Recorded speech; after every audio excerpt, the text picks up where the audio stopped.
Hey guys, welcome back to another episode of Dynasty After Dark. I'm your host, Calvin Timms, and I'm excited today to talk to you guys about the breaking news a couple days ago that Cam Akers got traded to the Minnesota Vikings and what that's going to mean for his impact in 2023 and also going forward.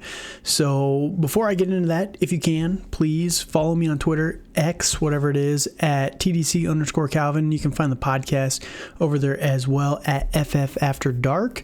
Also, while you're listening to this, wherever you're listening to this, YouTube, Spotify, Google, Apple, anywhere that podcasts are really found, if you can, please just like the video, subscribe to the channel so you can find all of our content. It just helps us out with the algorithm, gets the video out there to more people. And I get it. I've heard a lot of people say that they don't like to share when they find a good podcast, right? They don't like to share, especially when it gives advice like ours kind of does and talks about this stuff, because they don't want to lose that edge. But I want to share this knowledge with everybody, and it just helps us out. So if you can, please like, comment, subscribe, tell the podcast to one of your friends, just whatever you want to do, just to help us out. We appreciate it. Now let's jump into Cam Akers and the trade to the Minnesota Vikings. Now, Cam Akers, going back quickly, a little bit of a history on Cam Akers. He's had an interesting career so far. You go back to, he was a second-round pick back in, 2020 was his rookie year. He was a very hyped candidate coming out of Florida State. They had a terrible offensive line, but he was always able to outproduce what was there for him. He was a former five-star college athlete being recruited to Florida State. And he was a very, very talented player. He's a prototypical size, 5'10", 217. I think when he was in Florida State, he was around 222. I think that's what he weighed in at the combine, which is perfect. That's like the Saquon Barkley, Bijan kind of range. Comes into the Rams in 2020 and isn't the best in that season. You can kind of see the stats here on YouTube or Rumble if you're listening on those platforms, but not really utilized to his strengths, which is actually, I think he's a very good pass catcher, but has not been utilized that way with Sean McVay to this point. But he had 145 carries, averaging 4.31 yards per carry his rookie year. The metrics were there to kind of indicate that a breakout was coming. 2 touchdowns, you expect more as he kind of develops in the NFL. 2021, the hype gets really behind Cam Akers, moves him all the way up to a top 5 Dynasty running back, and this is why I'm a little nervous about, crowning these guys so early. We've seen it time and time and time again that crowning them before they actually achieve stuff, Jahmyr Gibbs, Bijan Robinson's a little bit of a different story, but, when you move them up that high without proving it on the field, the measurables might be good, the metrics and the analytics might be good, but until they get that top 10 finish, it's always a little bit of a risk, and Cam Akers is a perfect example of that. But unfortunately, in 2021, tears his Achilles. Thought to be dead. Running backs don't come back from Achilles injuries, and his career is over. Well, he does the same procedure that Aaron Rodgers does, this hybrid, new age procedure for fixing an Achilles. 7 months later, he's back on the field. He tears it in training camp, and he's back for the playoffs that year. Now, he's not looking amazing in the playoffs, but you got to remember that's only 7 months removed from an Achilles tear, and he's back on the field, which is crazy. And he's also in the playoffs against some of the best defenses in the NFC at the time in 2021. So, people are kind of excited, like, hey, he really beat the statistics. You're not even supposed to be able to come back in less than a year, let alone for at any point at all if you're a running back, right? You're not supposed to be able to buck those trends. 2022 starts off very, very hot. Very hot in the very cold, I should say, not in the negative direction. He's bad. All the hype around him. Sean McVay is talking him up in training camp, similar to this year, and then they decide to not use him. You look at the first 5 weeks, 18% of snaps, 44, 50, 38, and 31. The one game where he had his best performance, he also had a fumble, but the other games, there was no real specific reason why he shouldn't have been out there player on the field, right? Except for potentially production. But at the time last year, this is at the same time when the Rams offensive line absolutely imploded. It was the bottom in the NFL last year for the first, half of the season. They started picking up in the second half. They bench Cam Akers. They decide to put him on the trade block. Nobody wants to trade for him because he's been bad. He's coming off an Achilles tear, and you're not able to even feature him in this offense. Cam Akers wants to trade. They want to trade him. Nobody's biting, and ultimately, they decide to finally bring Cam Akers back. They kind of slow play it a little bit, starting in week 9. You can kind of see here again, 19% of snaps, 17 in week 10, 39 in week 11, 30 in week 12, and then boom, against Seattle in week 13, 72% of snaps.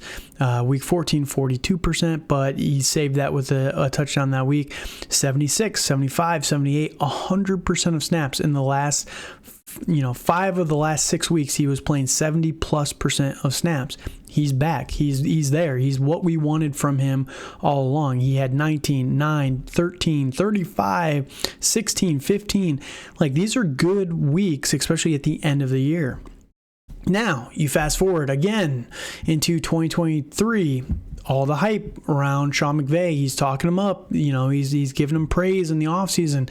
He's saying that he's the only back, blah, blah, blah, blah, blah. Sean McVay, typical stuff. He lies through his teeth pretty routinely on some of these players. Comes into week 1, not great. 22 attempts for 29 yards, 1 touchdown. All of a sudden, he's benched in week 2 against Philly and traded in week 3. So obviously there's something going on behind the scenes. We don't know what it is between him and Sean McVay and the coaching staff here in LA.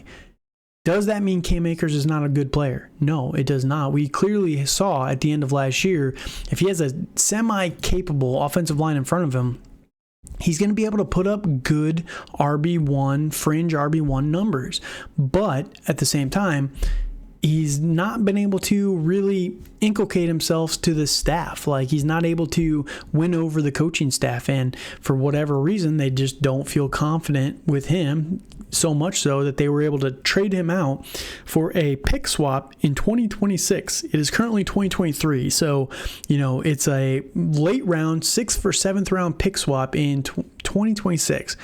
Essentially what this was is a money dump. And because Kyren Williams has been so good for the team, I think that's what made them comfortable to feel like they could dump Cam Akers and his contract and everything like that. Now, Cam Akers, he has 3 years of experience. He was a 2nd round pick, so he's going into a contract year. He's going to want to get paid after this year if he can. He's probably not going to get much, but at the same time, you're going over to the Minnesota Vikings and a coaching staff that is familiar with him. Now, what is he going to be able to do with the Minnesota Vikings? And I'm pulling up Alexander Mattison here. Alexander Mattison, the world's favorite handcuff. Whenever he was behind Dalvin Cook, he was always very good in the spot starts when he had to kind of take the reins away from Dalvin Cook because he was injured or whatever, missing time. And Alexander Mattison always looked okay. He always looked decent. They signed him to a decent contract. But I will say, now that he's been given the starter's role, he has not looked good. And this offensive line for the Vikings is really, really banged up. It's not in a good position. Cam Akers, unfortunately, I don't know if he's ever going to play in the NFL with a good offensive line. Maybe after this year if he walks as a free agent. But, the one thing that I will say that's most concerning with Alexander Mattison, through 2 weeks, he has 10 targets, 6 catches, 21 receiving yards. That is terrible when you're getting these catches, and I think this is where the Cam Akers opportunity to shine is really standing forward. I don't really care too much about the yards per carry. With a really, really bad offensive line, there's only so much you can do when you're getting hit that quickly and that, behind the line of scrimmage and all that stuff. But when you're that inefficient with the receiving work as well, that's not a good sign. And when you compare the talent of these two guys, Cam Akers is a much better prospect than Alexander Mattison. Alexander Mattison's a good player. I'm not going to knock him for anything like that, but Cam Akers is much, much better, and I think that's why this coaching staff wanted to bring him in.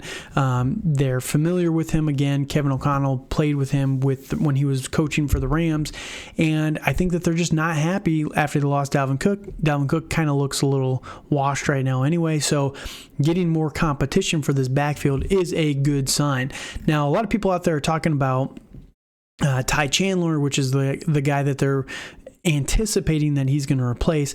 I think it's going to start off as a 40 to 60 timeshare split between Cam Akers and Alexander Mattison. Madison's going to start off getting like 60% of snaps for the first couple weeks, and we'll see what Cam Akers can do. But I will say Cam Akers' opportunity in front of him right now is massive.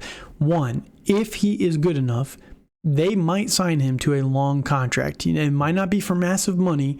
Maybe it's a 3-year, $15 million contract, but that's not bad in the current running back marketplace. So he might find himself a home with a team if he can play well enough, and with a coaching staff that will be able to utilize Cam Akers' strengths.